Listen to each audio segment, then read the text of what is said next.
কোন নারী যখন মারা যায়, তার স্বামী যদি তার উপর সন্তুষ্ট থাকে, নারী মারা গেছে, তার স্বামী খুশি তার উপর, নবীজি বলেন দাখালাতিল জান্নাহ, এই নারী মরবে, জান্নাতে যাবে।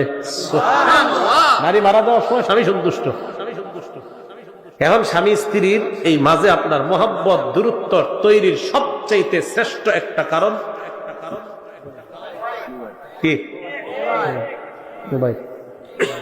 অথচ স্বামীর অধিকার, স্বামী যদি স্ত্রীকে তার বিশেষ প্রয়োজনে তার কাছে ডাকে, আর স্ত্রী যদি কোনো কারণ ছাড়া অস্বীকার করে, নবীজি বলেন সারা রাত ফেরেশতা তার উপর অভিশাপ দেয়। হ্যাঁ, সত্যি কথা, ফেরেশতা সারা রাত তার উপর কি দেয়?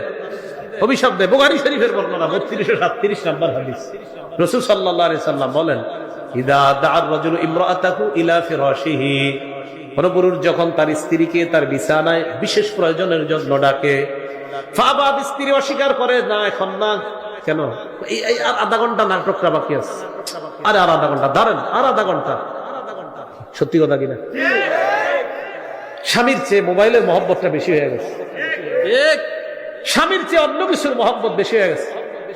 এই টেলিভিশন, ইলেকট্রনিক মিডিয়া ঘর থেকে সরান, মহব্বত ঘরের মধ্যে ভরপুর চলে আসে, মহব্বত গুলো উঠে যাইতেছে ঘর থেকে, একদম সরে গেছে মহব্বত। কষ্ট নিয়েন না, সত্যি মহব্বত নাই।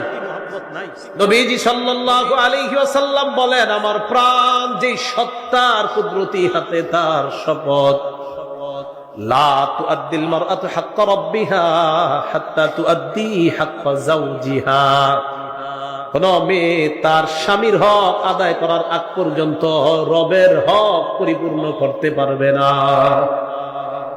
একজন মেয়ে সব ঠিক আছে, নামাজ পড়ে, রোজা রাখে, সব ঠিক, স্বামীর সাথে প্রত্যেকদিন ঝগড়া করে, স্বামীর হক আদায় করে না, স্বামীর নামে যত অপবাদ আছে দিতে থাকে। স্বামী মানে সে নামাজ পড়ে, রোজা রাখে, সব, কিন্তু স্বামীর সহ্য করতে পারে না, কোনো কারণ ছাড়া, এমনি হুদাই সহ্য করতে পারে না। আপনি রবের হক ততক্ষণ আদায় করতে পারবেন না যতক্ষণ স্বামীর হক আদায় না করবেন।